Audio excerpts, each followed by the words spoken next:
बढ़ती जनसंख्या, पानी की बर्बादी, कहीं बाढ़ कहीं सुखाड़, आखिर यही कारण है कि आज हमारे पृथ्वी पर इतना पानी होने के बावजूद भी हम सभी प्यास से मरे जा रहे हैं। बात कर रहे हैं आज की क्लास में जल संकट का। पिछले वीडियो में हमने जाना था कि धरती के ऊपर जो है पीने योग्य पानी कितने कम है, और जो पीने योग्य पानी है वो हमारे जमीन के ऊपर जो है भूपृष्ठीय सतह पर, और बात करें भूमिगत जल के रूप में बहुत ही कम मात्रा में है, अधिक मात्रा बर्फ के रूप में, ग्लेशियर के रूप में जमे हुए हैं। ऐसी स्थिति में पानी की बर्बादी और ये बढ़ती हुई जनसंख्या क्या तबाही ला सकता है, आज की क्लास में हम सभी जानेंगे। तो पहली बात, जल संकट है क्या सर? तो जल संकट का मतलब है भाई, संकट का मतलब होता है वैसा समय जिसमें क्या हो जाए, बहुत भारी कमी हो जाए, है ना। जैसे आप जो है गए हैं, आपके घर में पार्टी है और रसगुल्ला बना है, पता है रसगुल्ला का भैया क्या होगा, शॉर्टेज हो गया। अब रसगुल्ला शॉर्टेज हो गया तो क्या होगा, अरे भाई सोच समझ कर रसगुल्ला चलाओ, देखो कि भाई ज्यादा ज्यादा नहीं, एक एक चलाओ। वैसे ही पानी की यानी पीने योग्य पानी का क्या हो गया है, शॉर्टेज हो गया है, कमी हो गया है, बोले तो भैया डेंजर जोन में चला गया है। तो हमें सोच समझकर पानी का क्या करना होगा, उपयोग करना होगा। नहीं तो जिसको मन उतना ज्यादा रसगुल्ला दे दिए तो भैया किसी को मिलेगा, किसी को नहीं मिलेगा, और फिर मार हो जाएगा, हमारा रसगुल्ला नहीं मिला। बात समझ में आ रहा है? तो भैया क्या कहता है इसका डिफिनेशन? इसका डिफिनेशन यही कहता है कि जब आवश्यकता के अनुसार मीठे जल की उपलब्धता कम हो जाए, यानी जितना हमको चाहिए, कितना चाहिए तो वो हम बताते हैं कि भैया कम हो जाए, उस स्थिति को हम लोग क्या कहते हैं, जल संकट कहते हैं। क्या कहते हैं? जल संकट कहते हैं। अब बात करें तो एक वैज्ञानिक स्वीडिश के नाम है फॉल्कन, ठीक है, फॉल्कन मार्क नाम है, और ये कहते हैं, इन्होंने एक थ्योरी दिया कि प्रत्येक व्यक्ति को जो है अपने जीवन में 1 साल के अंदर, यहां पे प्रतिदिन लिखा हुआ है ना, 1 वर्ष के अंदर जो है 1000 घन मीटर जो है बात करें तो पानी चाहिए। कितना चाहिए? 1000 घन मीटर। सर ये घन मीटर की क्या कहानी है? ऐसा समझो कि एक जो है घन मीटर में, ठीक है, 1 घन मीटर में 1000 लीटर पानी होता है। कितना होता है? 1000 लीटर पानी होता है। तो हमने कितना बात किया?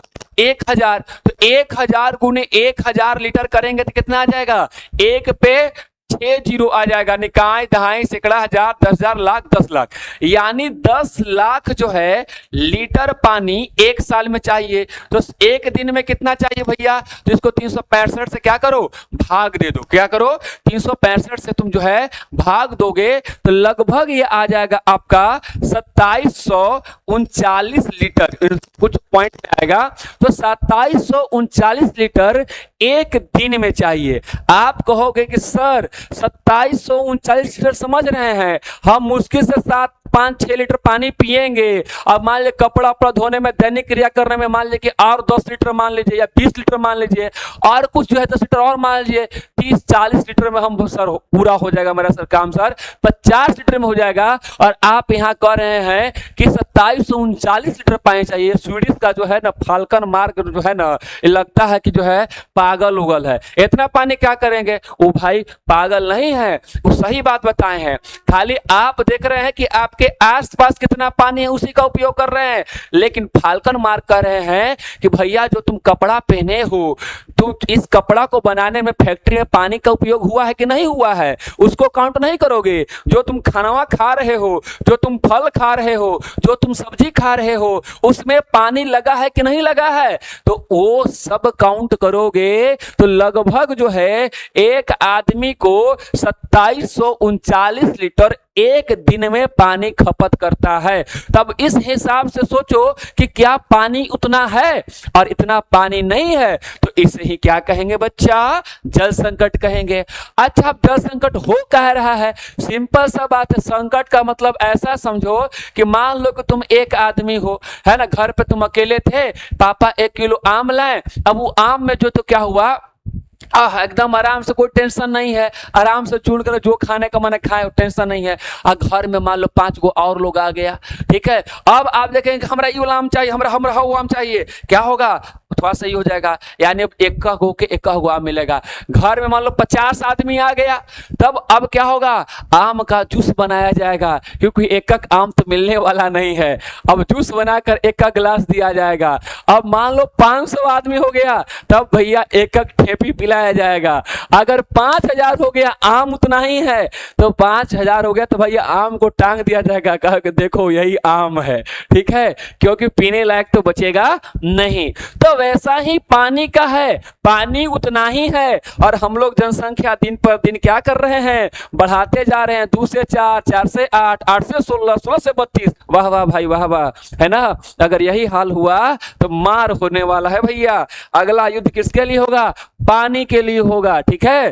तो विश्व युद्ध इसी के लिए हो जाएगा, है ना, अभी पेट्रोल के लिए हो रहा है। अगला बात करें अति शोषण। आप जिसके पास है उस सोच रहा है कि भाई हम जमा कर ले, है ना। जैसे कि उत्तर के मैदान में जानते हैं क्या है, यहाँ पर जो है 43% अकेले पानी को रखे हुए हैं। या भूमिगत जल जो है सतह पर झील, नदी, तालाब और जमीन के अंदर भी पानी है कि नहीं। हम पिछले क्लास में बताए थे कि जहां मन तहां खोदेंगे तो पानी नहीं मिलेगा, इसलिए जो है सीमित जगह पर पानी है मेरे भाई। तो इसको सोच समझ यूज करना होगा, ये नहीं कि ओकरा पानी है तो क्या कर रहा है, और पानी से नहाऊ रहा है, अपन भैंसियों के नहवा रहा है, आओ तो खेतों पर पानी एकदम रेल के डले है। अरे भाई कहीं पे पीने के लिए सूखा है, आप जानो तो जो है कहां पर, आप गुजरात चले जाओ, आप महाराष्ट्र चले जाओ, आप जो है बात करें भारत का जो है राजस्थान चले जाओ, और अपने बिहार में गए औरंगाबाद चले जाओ, है ना, वहां पर पानी का क्या है, दिक्कत है भैया, गर्मी में सूख जाता है। तो हमें जो है अति शोषण यानी जहां पर है वहां पर अत्यधिक जो है उपयोग करने से क्या करना होगा,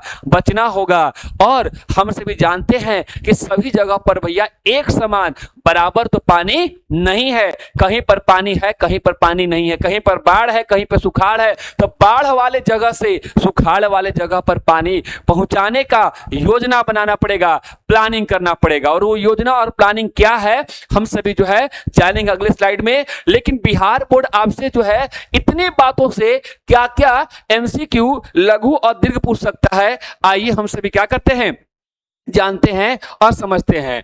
तो पहला जो है एमसीक्यू क्या बनेगा, स्वीडिश विशेषज्ञ जो है फॉल्कन मार्क के अनुसार बताओ कि प्रति व्यक्ति प्रतिदिन जल कम से कम वास्तविक उपलब्धता जो है जल संकट है तो वह कितना होना चाहिए बताएं। तो प्रति वर्ष याद रख लेना कितना हो जाएगा, 1000 घन मीटर, है ना। बात करें तो जब आवश्यकता के अनुसार जल, मीठे जल की उपलब्धता कम हो जाए उस स्थिति को क्या कहेंगे भैया, तो उसको हम क्या कहेंगे, जल संकट कहेंगे, है ना, वाटर क्राइसिस कहेंगे। पाठ के अनुसार जो है जल संकट का मुख्य 3 कारण कौन कौन से हैं बता दो। तो पहला बढ़ती जनसंख्या, दूसरा असमान वितरण, और तीसरा जो है बात करेंगे तो अति शोषण बता दो। अब इसी से देखो बन गया जल संकट की परिभाषा, लिखो, लिख देना भाई परिभाषा जो बताए। फिर उसके बाद जो इनके मुख्य कारण को यहाँ पे फाल्कन मार्ग वाले बात बता दो कि 1000 लीटर पर चाहिए, और जो है 3 कारण बता दो, बढ़ती जनसंख्या और अति शोषण, दुरुपयोग, और जो है भौगोलिक रूप से क्या है, एक बराबर नहीं है। अब दीर्घ देखो इसी से बनता है, कहता है कि जल संकट सब क्या समझते हैं। तो पहले बता दो भैया भूमिका में जल संकट के बारे में थोड़ा सा कि भैया कि आर्थिक आवश्यकता जितना भी काम कर रहे हैं हम लोग जल पे ही कर रहे हैं। और फाल्कन मार्ग वाला बता दो भैया 1000 घन मीटर चाहिए प्रति वर्ष चाहिए, व्याख्या कर दो। और संकट का 3 कारण, बढ़ती जनसंख्या के बारे में लिख दो, अति शोषण के बारे में लिख दो, असमान वितरण के बारे में लिख दो, है ना। इसलिए भैया हम लोग को क्या करना चाहिए, जागरूक होना चाहिए, ये निष्कर्ष में लिख दो तो दीर्घ भी क्या हो जाएगा, लिखा जाएगा। अगला प्रश्न हम अगला जो है बात हमने कहा कि भाई इसके लिए प्लानिंग करना होगा। तो हमारे जब देश आजाद हुआ तो उसी समय जो है बात करें देश के पहले प्रधानमंत्री पंडित जवाहरलाल नेहरू, जिन्हें हम लोग प्यार से क्या कहते हैं, चाचा नेहरू, उन्होंने क्या किया, सोचा कि भैया नदी की पानी तो बह रही है, अब बहते नदी की पानी को क्या करना होगा, नदी बह रही है इसको क्या कर दो, रोक दो। तो रोक देंगे तो क्या होगा, उससे रोक देंगे यानी बांध बना दो, है ना, नदी को बांध बना दो और पानी को जमा करो एक जगह और ऊंचा कर लो। और क्या करेंगे, अब जो पानी यहाँ पे रोक लिए, अब इससे जो है ऐसा समझो, थोड़ा सा जो है ड्राइंग करना पड़ेगा, है ना, ऐसा बांध बना दो और इससे क्या करो, अपने मन अनुसार जो है निकाल दो, है ना, निकलने का रास्ता। अब यहां से जो पानी निकला, तो मान लीजिए यहां से जो पानी निकला, अब इसको जो है एक इस साइड में घुमा दो, ठीक है, इस नहर निकाल दो, एक नहर ऐसे निकाल दो, एक नहर सीधे निकाल दो, है ना। तो इससे क्या होगा कि जिधर इधर नहर निकल गया, इधर नहर निकल गया, नहर नहर मतलब समझ में आ रहा है ना, यानी जमीन में गड्ढा करके रास्ता बना दो, पानी कैसे जाएगी, क्योंकि नदी अपने मन से चल रही थी, अब नदी हमारे मन से चलेगी। तो जहां सुखाड़ है वहां पर पानी पहुंचा दो, तो है ना, और इधर भी पहुंचा दो, तो जहां पर सूखा है वहां पर पानी पहुंच जाएगा, तो पीने योग्य भी पानी हो गया। और बात करें तो जहां पर जो है खेती नहीं होता था वहां पर अब खेती भी हो रहा है, ये भी अच्छी बात है। नेहरू जी ने तो बहुत अच्छा सोचा था। और तो और साथ ही साथ अब जहां पर बांध बना है उसमें पानी बहुत सा जमा है। अब पानी बहुत सा जमा है मेरे भाई, तो उसमें क्या कर सकते हैं, मछली पालन कर सकते हैं गांव वाले लोग, है कि नहीं, और वहां से मछली ये कर सकते हैं। और सबसे बड़ी बात करें तो इस पानी को जो है यहाँ पर हम लोग जो है क्या लगा लेंगे, टरबाइन लगा लेंगे। क्या लगा लेंगे, टरबाइन, जिससे हम लोग क्या बनाते हैं, है ना, जल विद्युत बनाते हैं, पढ़े होंगे फिजिक्स में। तो इस टरबाइन को घुमाएंगे और टरबाइन से क्या होगा, डायनेमो घूमेगा, है ना, डायनेमो जो होता है मोटर वो घूमेगा। देखते हैं जनरेटर में मारते हैं हैंडल तो घूमता है, तो अल्टरनेटर घूमता है तो बिजली बनता है। तो वैसे ही यहाँ पर जो है क्या करेंगे, अगर लगा देंगे तो पानी से क्या होगा, ये घूमेगा चक्की, है ना, ये चक्की घूमेगा तो उसी तरह अल्टरनेटर की तरह वो आपका बड़ा मशीन घूमेगा, तो जल विद्युत बना लेंगे। यानी जल से हम लोग क्या किए, विद्युत भी बना लिए, है ना। तो बहुत सारी योजना है ना, एक योजना नहीं। बात करें तो हमने भैया सिंचाई की व्यवस्था बना दिया, हमने जो है पीने लायक जल की व्यवस्था बना दिया, हमने बात करें तो जल विद्युत के जल से हम लोग क्या किए, विद्युत बनाने लगे। और बात करें तो मछली भी पालने लगे, जिससे कि गांव वाले को जो है क्या हो, फायदा हो, है ना। और सबसे बड़ा चीज क्या हुआ कि भाई जो नदी कभी जिधर पानी जैसे बरसात में ज्यादा हो जाता था तो पूरा फ्लो करने लगता था, ओवरफ्लो करने लगता था, तो उसको भी कंट्रोल करने का काम हम लोग जो है इससे करने लगे, है ना। तो जो है वाटर कंट्रोल करने के भाई इधर ज्यादा कर दो, उधर बढ़ा दो, उधर भगा दो, तो इस तरह से हम लोग प्रॉपर्ली कंट्रोल कर रहे थे। तो बाढ़ से भी क्या कर लिए, नियंत्रण के लिए। काम एक फायदे अनेक, है ना, काम एक था लेकिन फायदे अनेक हुआ। तो इसे ही हम कहते हैं भैया क्या, बहुउद्देशीय। बहु मतलब बहुत सारे उद्देश्यों की क्या हो रही है, पूर्ति हो रही है ना। तो इसी उद्देश्य, उसी परियोजना को, इसी योजना को क्या कहा जाता है, बहुउद्देशीय योजना। यानी एक योजना से जब आपके बहुत सारे उद्देश्य पूरे होते हैं तो उसे ही बहुउद्देशीय क्या कहते हैं, योजना कहते हैं। और हमारे पंडित नेहरू जी ने कहा था कि ये आधुनिक भारत का क्या है, मंदिर है। किसे कहा था, ये जो है हमारी नदी घाटी परियोजना, नदी के ऊपर जो बांध बनाने की जो योजना है, ये क्या है, हमारे लिए जो है मंदिर है। क्यों, क्योंकि मंदिर के पास जाते भगवान से मांगते तो भगवान हमारा कल्याण करते हैं। और ये भैया सूखों को पानी दे रहा है ना, गरीबों को जो है क्या दे रहा है, रोजगार दे रहा है, ग्रामीण क्षेत्र को भी रोजगार दे रहा है। तो इस तरह से बात करें, ग्राम का विकास हो रहा है ना। फिर उसके बाद शहरों को, फैक्ट्री को भी पानी मिल पा रहा है, बिजली मिल पा रहा है। तो भाई बहुत सारी जो है लोगों का कल्याण कर रहा है कि नहीं कल्याण कर रहा है। तो इस तरह से जो है बात करें तो इसे जो है क्या कहा गया, भारत का मंदिर कहा गया। आधुनिक भारत का मंदिर किसे कहा गया, बहुउद्देशीय परियोजनाओं को कहा गया। ये बहुत बार प्रश्न पूछा है ना, किसने कहा है ना, भारत का, आधुनिक भारत का मंदिर, है ना। तो ये बताइएगा इससे क्या क्या जो है प्रश्न बन सकता है, आइए समझते हैं। तो पहला प्रश्न जो है बताओ कि भैया किस प्रकार की नदी घाटी परियोजनाओं का निर्माण एक साथ कई उद्देश्यों की पूर्ति के लिए किया जाता है, तो उसको नाम क्या कहते हैं, तो इसमें बोलते हैं बहुउद्देशीय परियोजनाओं कहते हैं। देश के प्रथम प्रधानमंत्री पंडित जवाहरलाल नेहरू बहुउद्देशीय परियोजनाओं के गर्भ से क्या कहा था भैया, तो आधुनिक भारत का मंदिर। भी आई लगा लो, पूछेगा। बहुउद्देशीय नदी घाटी परियोजनाओं को जो है आधुनिक भारत का मंदिर किसने कहा था, यही बात एक बात पंडित नेहरू ने कहा था, है ना। पाठ के अनुसार बहुउद्देशीय परियोजनाओं का मुख्य उद्देश्य क्या क्या है भैया, तो मुख्य उद्देश्य भैया बाढ़ नियंत्रण करेंगे, सिंचाई करेंगे, पेयजल का और विद्युत जल उत्पादन, और क्या करेंगे, मत्स्य पालन। लिख दो। और इसी से तो लघु बन जाएगा भाई। बेवजह लघु से लोग डरते हैं कि बहुउद्देशीय परियोजनाओं से आप क्या समझते हैं, ये बता दो।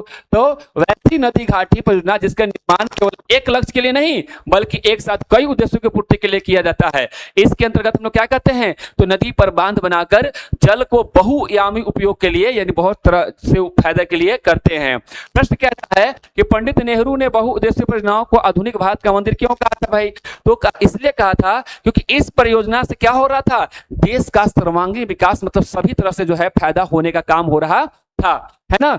और यह कृषि को जो है आधुनिकीकरण या सिंचाई के द्वारा भैया उद्योग हम लगा सकते हैं, सस्ती जल विद्युत मिल रहा था, जल से हम लोग विद्युत बना रहे थे, और इससे राष्ट्र स्वावलंबी बनता। और ठीक जैसे जैसे मंदिर समाज को जोड़ने और कल्याण का काम करता है, वैसे ही नदी क्या कर रहा था, सारे समाज को क्या कर रहा था, जोड़ रहा था और कल्याण कर रहा था।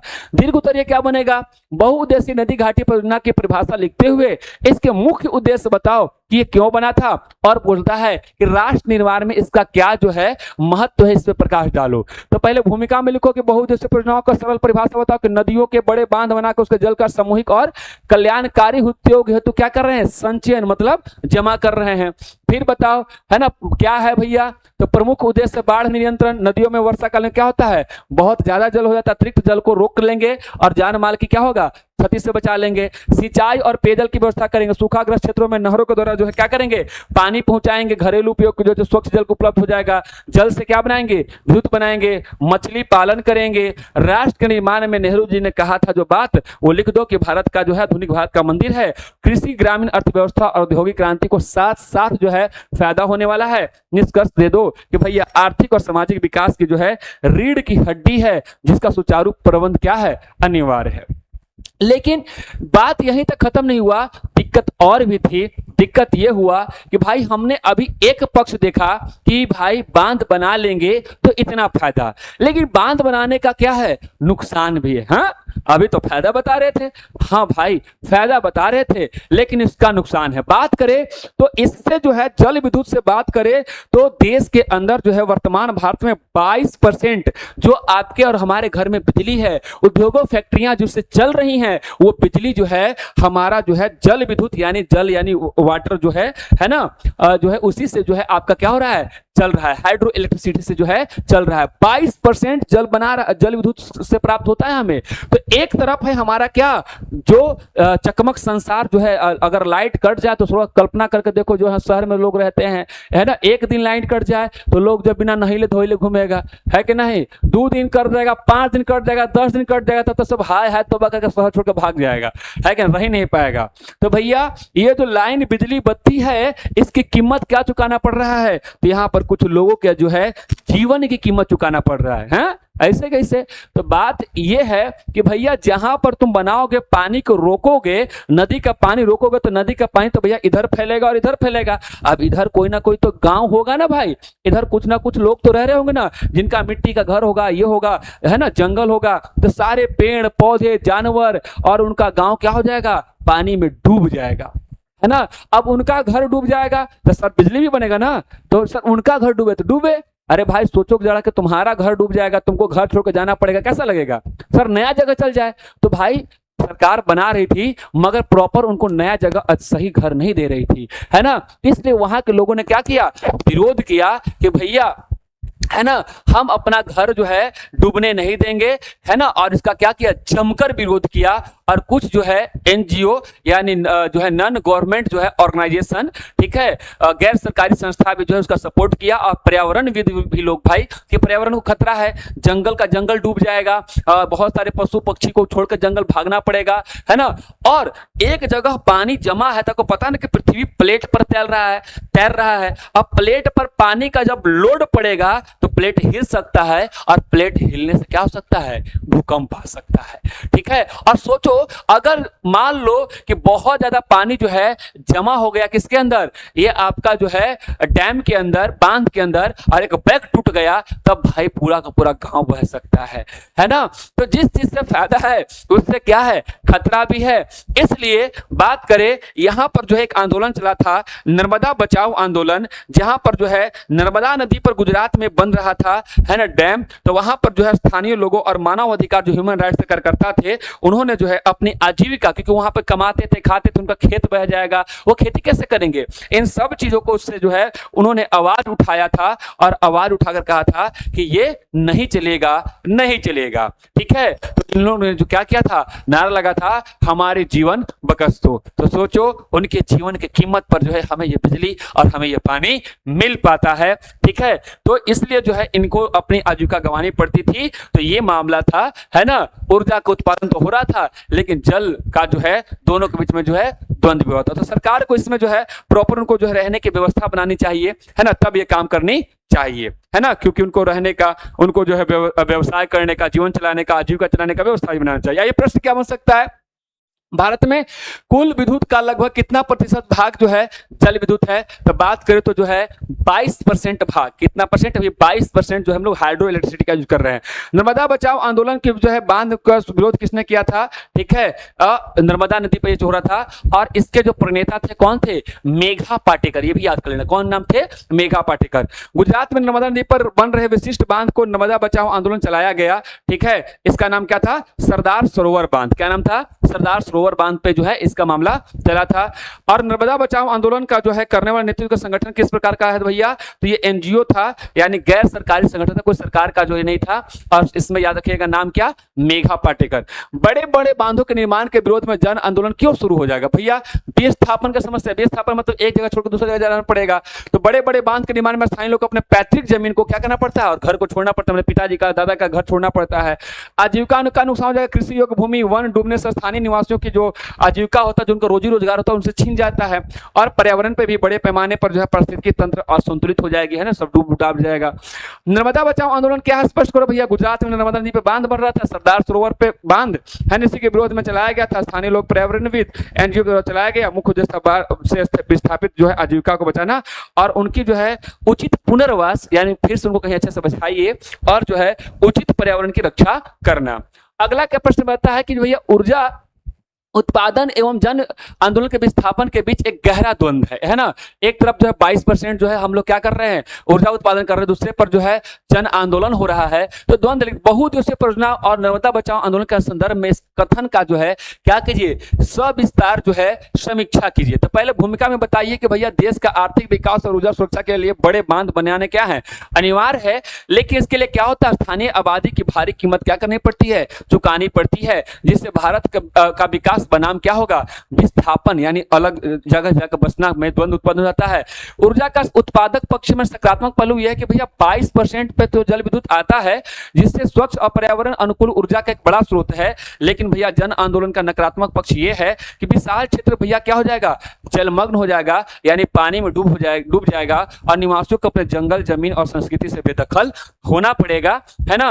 तो बात करें नर्मदा बचाओ आंदोलन एक उदाहरण है, सरदार सरोवर बांध के लिए विरोध हुआ था और यहाँ के स्थानीय लोग और मानव अधिकार के कार्यकर्ताओं ने आजीविका कि भैया उनका फिर से जो है आजीविका की व्यवस्था किया जाए, पुनर्वास का व्यवस्था किया जाए, है ना। इस तरह से जो है विकास की योजनाओं ऐसी होनी चाहिए जो समावेशी हो, बिजली की सिंचाई और लक्ष्यों को प्राप्त करने के साथ साथ जो विस्थापित का समय और न्यायगत जो है पुनर्निवास सुनिश्चित करके जो है हम सभी इस विकास में क्या कर सकते हैं, काम कर सकते हैं, है ना। यहां तक बात समझ में आ गया आपको। तो अब एक बात है मेरे भाई कि यहां तक तो ठीक है, बांध बना लिए। अब जो पानी है जिससे जल संकट हुआ, जो पीने योग्य पानी है, हम सभी अपने ही पैरों पर कुल्हाड़ी मार रहे। ऐसा कहो कि हम सभी कालिदास के रोल में आ गए। कौन से दास के रोल में आ गए हैं, कालिदास, जानते हो ना, जिस डाल पे बैठे हैं उसी डाल पे देख कुल्हाड़ी मार रहे हैं। जिस दिन डाल टूटेगा हा हा करके नीचे गिरेंगे हम सभी, ठीक है। तो कहने का मतलब है कि भैया जल प्रदूषण कर कौन रहा है, हम और आप कर रहे हैं। क्या कर रहे हैं, कर ही रहे हैं, है ना। घर में मम्मी कहती है बाबू पूजा वाला थी है, ले जाके गंगा जी में फेंक दी है। अच्छा, गंगा जी में कचरा फेंक देंगे और वही गंगा जल पी भी लेंगे। हे भगवान, चलो कम से कम पूजा का फेंके वो तो ठीक है था। लेकिन अब ये बात बताओ कि हम लोग घर के जो नाली है ना, खास करके शहर जहां हम लोग पटना जो डिस्ट्रिक्ट में रहते हैं, ठीक है, तो वहां पर बात करें तो जो नाला का जो देखिए हम लोग घर का जो सीवेज पानी होता है, जो घर से पानी निकलता है, चाहे वो बर्तन वाला जो हो, चाहे वो बाथरूम लैट्रिन वाला हो, वो सब पानी जो है एक बड़े नाले में मिलता है। और वो बड़ा नाला बिना उसको रिफाइन किए हुए ले जाके गंगा जी में जय गंगा मैया कर देते हैं, है ना। और तो और हम लोग जब क्या होते हैं, मरते हैं तो लाश उसको भी क्या करते हैं, मवेशी का होता है, उसको जो है गंगा मैया को अर्पित करते, ले जाइए गंगा जी में डाल दिए, है ना। अब बताओ ये जो कूड़ा कचरा ये डाल रहे हो, है ना, और तो और विसर्जित कर दिए, बहुत सा चीज जो है विसर्जित कर दिए, कपड़ा उस जो है तमाम तरह का चीज जो है ना, आप जाके देखिएगा कभी जो है, आप बड़े बड़े अस्पताल हैं जो उसके किनारे बसे हुए हैं, वो भी अपना वेस्टेज सोचो उसमें कितना केमिकल है, बिना चीज किए हुए सीधे में जय गंगा मैया कर दे रहे हैं। तो इतना ही नहीं, अगर बात करें तो कानपुर के अंदर जो है गंगा नदी पर जो है लगभग जो है 100 जो है 80 चमड़े का जो है कारखाना है, जो प्रतिदिन जो है 58 लाख लीटर, बाप रे बाप, यानी आप समझ लो 120 ओलंपिक के अंदर जो स्विमिंग पूल होता है, बड़ा बड़ा स्विमिंग पूल होता है, उतना के बराबर पानी है ना, यानी 58 लाख लीटर जो है सीधा गंदा जल, समझ रहे हैं कहां में जा रहा है, जय गंगा मैया में जा रहा है। अब सोचो उस पानी के अंदर इतना कचरा जा रहा है तो पीने लायक होगा? जो गंगा हम सभी को पाप को धोती है, हम लोग उस पर क्या करते हैं, है ना, दे कचरा दे रहे हैं, है ना। तो भैया इससे गंगा नदी क्या हो जाएगी, गंदी हो जाएगी। तो सर गंगा नदी के पानी हम थोड़ी पीते हैं, अरे भैया उसी का पानी रिस रिस कर जमीन में जाता है, और वही पानी कचरा वाला पानी हमारे नल में आता है। हम कहेंगे तो भाई हम तो नल का पानी पी रहे हैं, हम कहाँ नदी का पानी पी रहे हैं, भैया वही पानी पी रहे हैं। अब पी जाइए, बीमार हो जाइए, ठीक है। आप जो है बात करें तो उतना ही नहीं, जो हमारे किसान भाई है ना, खेत में क्या कर रहे हैं, डाल रहे हैं, खाद डाल रहे हैं, है ना, दवाई डाल रहे हैं। अब पानी की मात्रा जब बरसात होता है तो वो कहाँ चल जाता है, नदी में, और वो जो है खाद चल जाता है, बेचारा क्या होता है, उसके अंदर जो नदी के अंदर जो जीव जंतु होते हैं, मछली होता है, वो सब क्या हो जाते हैं, मर जाते हैं, वो थोड़ी जिंदा रहेंगे। सोचो कि बेचारे जब हिमालय से नदी मछली अपना चलता होगा, जैसे ही शहर की तरफ जाता होगा तो बाप रे बाप आग लगा हुआ है, मत जाओ, मरेंगे मरेंगे मरेंगे, वो हाल हो जाता होगा, ठीक है। तो समझ लीजिए कि शहर की तरफ कितना कचरा है ना, और हम लोग कैसे पानी को बर्बाद कर रहे हैं। तो बात समझ में आया। पहला भैया कि घर का कचरा जो सीवेज है नाली में डाल रहे हैं, कहाँ, जय गंगा मैया कर रहे हैं। कृषि में जो है प्रयुक्त जो कीटनाशक है उसको भी जय गंगा मैया कर रहे हैं। और बात करें जो फैक्ट्री है, बताए ना, फैक्ट्री के अंदर भी कचरा कहाँ कर रहे हैं, जय गंगा मैया कर रहे हैं। तो भैया इससे हम गंगा के बताएं, जितने भी नदियां हैं अगर उनके साथ ये कर रहे हैं तो नदी भी भैया धीरे धीरे भरते जाएगा। कहने ऐसे था, नदी गड्ढा था, अब इस गड्ढे में क्या होगा, धीरे धीरे कचरा भर रहा है, पानी गंदा हो रहा है, जिसके अंदर के जल जीव मर जाएंगे, है ना, और नदी भर जाएगी, और बरसात में पानी होगा तो बाढ़ से तबाही मचा देगा, पानी से रोग फैल जाएगा, फिर हम लोग जो मास की संख्या पे क्या होंगे, मरेंगे, है ना। तो भैया सोचिए समझिए ये जल प्रदूषण का कारण। और आइए हम लोग देखते हैं भैया यहाँ पर जो है क्या क्या प्रश्न जो है बन सकता है, इस चैप्टर में जो है क्या क्या प्रश्न बनने की जो है संभावना। पहला प्रश्न हमारे सामने है, और वो क्या है, तो पहला प्रश्न हम सभी के सामने जो है दिख रहा है, हमारा जो है पेन ही बार बार खो जाता है व्हाइट में, ठीक है। तो कहता है प्रदूषण के 3 मुख्य कारण कौन कौन से हैं भैया। तो पहला घरेलू अपशिष्ट, जो घर से हमने कचरा निकाल कर जय गंगा मैया कर रहे हैं। दूसरा जिसको सीवेज बोलते हैं, बात कर कृषि में प्रयुक्त कीटनाशक, और तीसरा जो होगा औद्योगिक कचरा। उत्तर प्रदेश के किस शहर में भैया केवल 180 चमड़े के कारखाने हैं जो गंगा नदी में प्रदूषित कर रहे हैं भैया, कौन जी, कानपुर। कान पकड़ो भैया कानपुर वाले, है ना, थोड़ा सा क्या करे सर, आखिर अब फैक्ट्री तो बनेगा, अरे भैया उस पानी को रिफाइन करो यार, फिल्टर उल्टर लगाओ यार, और उसकी गंदगी को बाहर निकालो। तो इतना कौन करने जाता है, तो मत करो, आने वाला पीढ़ी मरेगा, ठीक है, हम लोग ही मरेंगे। कानपुर के चमड़े के कारखाने प्रतिदिन कितना जल सीधे गंगा में निपटाती है, 58 लाख लीटर। भी याद कर लो, है ना। जल प्रदूषण के मुख्य कारणों को संक्षेप में उल्लेख करो भैया, बताओ। घरेलू अपशिष्ट, शहर के घरों से निकलने वाले जो है गंदा पानी जाता है जय गंगा मैया में, है ना। कृषि कार्य बताओ, फसलों की सुरक्षा के खेतों में जो अंधाधुंध प्रयुक्त होने वाले रासायनिक कीटनाशक डाल रहे भैया, बताओ। फैक्ट्री औद्योगिक कचरा डाल रहे, फैक्ट्री कारखाना से जो हानिकारक रासायनिक पदार्थ निकाल कर जो है गंगा जी में डाल रहे हैं।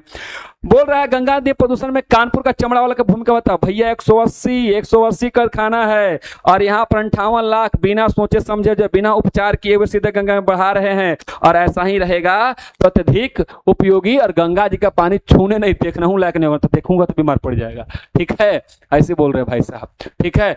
तो कहता है कि जल प्रदूषण के प्रमुख स्रोतों का सविस्तार व्याख्या करो, और बताओ कि भयानक यथार्थ कानपुर केस स्टडी के माध्यम से बताओ। तो वही बात है, जल के अवांछित मतलब जो हम नहीं चाहते हैं वह तत्व मिलने से उनका गुणता नष्ट हो जाता है, यह जल प्रदूषण कहलाता है।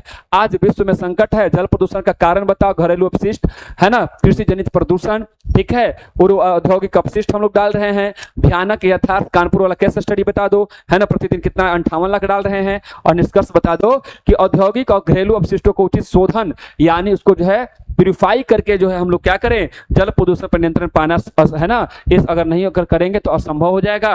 और इसके लिए कड़े नियमों का पालन करना क्या है, जरूरी है। क्या है, जरूरी है। तो बात समझ में आया। तो इस चैप्टर की जो है इस पार्ट में यहीं तक। अगला पार्ट जो आपका लास्ट जो है पार्ट होगा, मिलते हैं नेक्स्ट वीडियो में नई ऊर्जा उत्साह के साथ। डिस्क्रिप्शन में जो है व्हाट्सएप और टेलीग्राम का लिंक दिया हुआ है, जहां से आपको पार्ट का पीडीएफ और तमाम तरह का क्लास का नोटिफिकेशन मिल जाएगा। थैंक यू वेरी मच, मिलते हैं नेक्स्ट क्लास में।